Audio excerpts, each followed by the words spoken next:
Una tarde tranquila.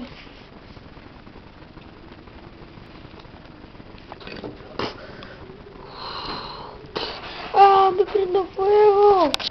¡Ah, me prendo fuego, hijos de puta! ¡Vengan los bomberos! ¡Cochos, hijos de puta, vengan! ¡Ah! ¡Ah!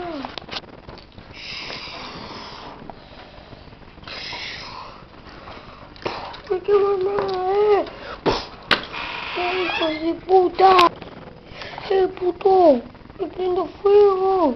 ¡Sí, llamen a alguien! ¡Todo fue tu culpa! Todo fue por tu culpa. Voy a lograr subirme.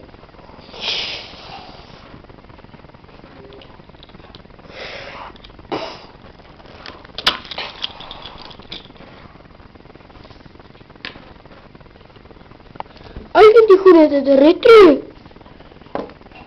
No, hijo de puta, pelotudo de mierda, andate a la concha de tu hermana. ¿No ves que me estoy prendiendo fuego, ciego de mierda? Bueno, si no hay extraterrestre me voy.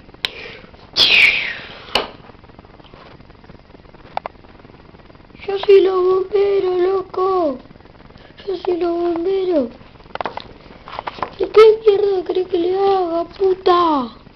Vieja de mierda.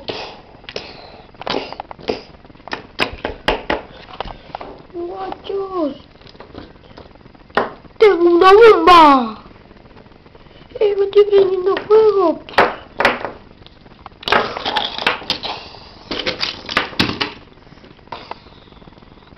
Guacho, me estoy prendiendo fuego. No sabe lo que significa eso. ¡Giles! ¡Giles! ¡Giles!